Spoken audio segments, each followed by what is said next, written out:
के नमन बिहारी के ठाकुर कमुने नमन बिहारी नमन बिहारी के नमन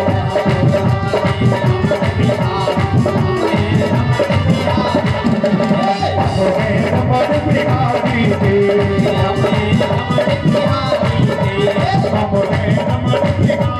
के बोलिए नमन बिहारी के मेरे श्याम मेरे श्याम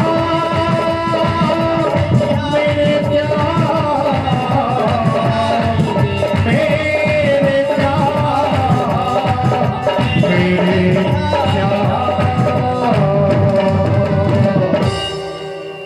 बोले भागवत भगवान की जय हो। अब सभी लोग बताएं ये कथा चल का रही थी, सभी ने सुना था, अभी कथा को श्रवण किया था, ये कथा चल का रही थी, बताइए सभी। मैंने अभी बताया ये मन है ना, हाँ चला जाता है श्रवण पर चल रही है। वाह,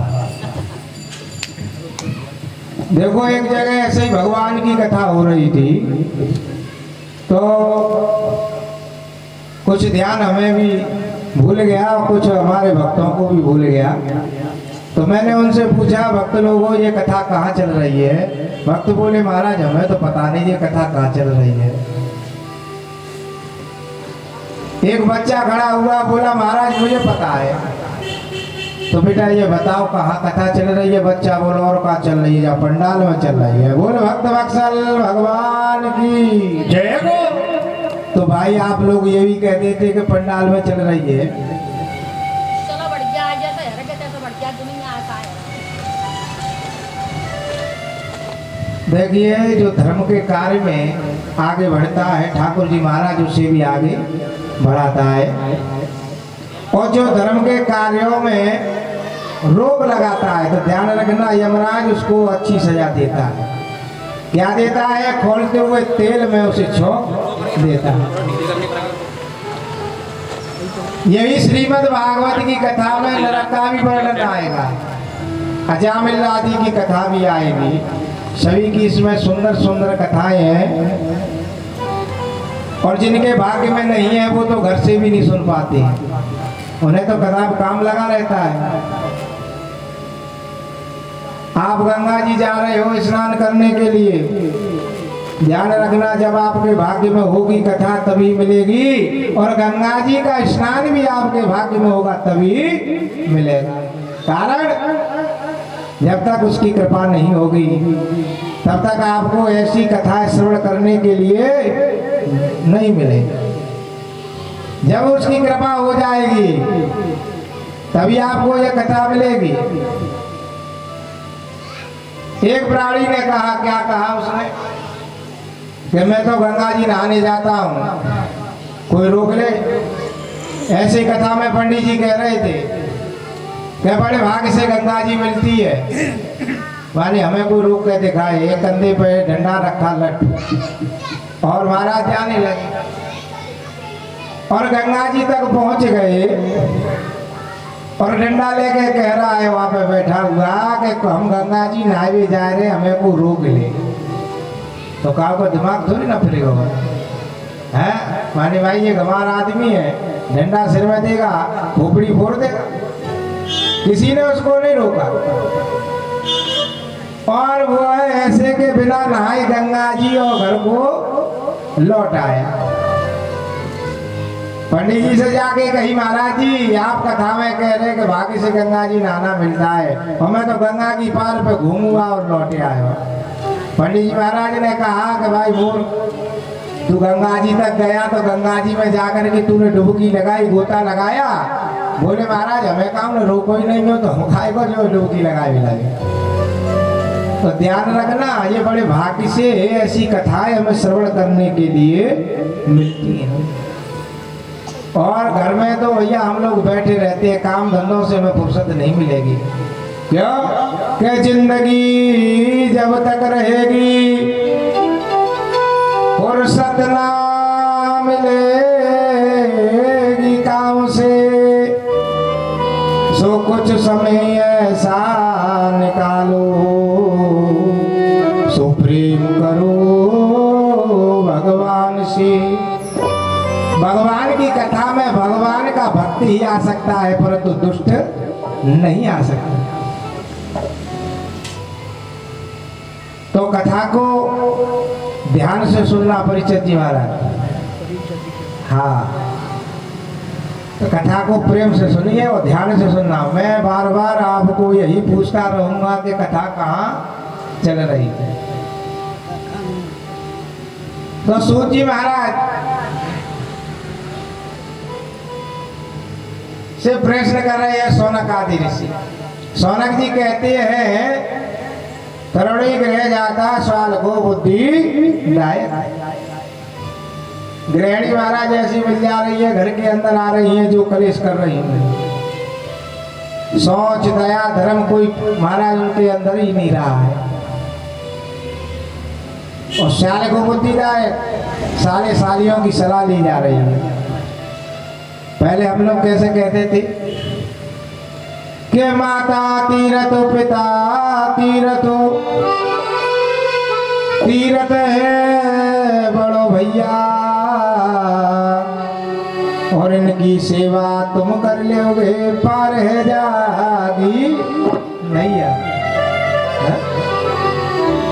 हमारा जमाना उल्टा आ गया है। क्या हो रहा है? सभी कहते हैं और सभी को पता है कि ससुरा तीरथ सासुर तीरथ, तीरथ में बड़ा सारा हो, और चारों धाम घर वाली है सो घर से है जा न्यारो। ये महाराज आजकल कलयुग में चल रहा है। जब तक पतिदेव भस्म है तभी तक ध्यान रखना। भक्ति ज्ञान वैराग की कथा को कोई श्रवण नहीं कर रहा। कोई जीव किसी के या जा नहीं रहा है, दया नहीं रही, धर्म नहीं रहा, सोच भी नहीं रहा। भगवान की कथा को जीव महाराज श्रवण भी नहीं कर रहा है। क्यों? ये कलयुग आ गया है। कलयुग में क्या हो रहा है कि कलयुग तो आज उल्टी और गंगा बहा रहा है, और बेटा तो बाप को आज लाठी दिखा रहा है। महाराज ये कलयुग के कारण ये हो रहा है। इसलिए ये आपको मैंने आपसे पूछा है तो प्रभु आप कोई ऐसा उत्तर बताइए, इसका उपाय बताइए जिससे जीव लोक मात्र का कल्याण हो। सूत जी महाराज ने बहुत देर तक विचार किया और सूत जी महाराज कहने लगे, हे मुनिवरों, आप भगवान के अन्यायी भक्त हो, मन में आपके में भगवान के प्रति प्रेम है, और इसलिए आपने मुझसे क्या पूछा है? ये प्रश्न पूछा है क्या कि सर्व सिद्धांत निस्पंदम संसार भय नाश, संसार को भय से कैसे मुक्त किया जाए। तो मैं तुम्हें बताता हूं, सुनिए। तो कहते हैं बतलाएं हम तुम्हें सुंदर एक उपाय, वो हर्रा लगे ना फिटकरी सुरंग चोको आ जाए। प्रभु की कथा में कुछ नहीं लगता है, इसलिए कहते हैं कि मैं तुम्हें ऐसा एक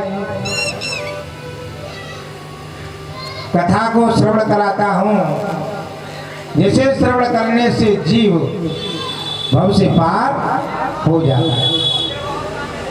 तो बताने लगे हैं, परिचते कथा वक्तम सवायाम संसदे सुखे, सुधा कुंभम गृहीतेव देवता सहस्र समागत। सूत जी महाराज कहते हैं प्यारे सोन को, एक समय जब सुखदेव जी महाराज राजा परीक्षित को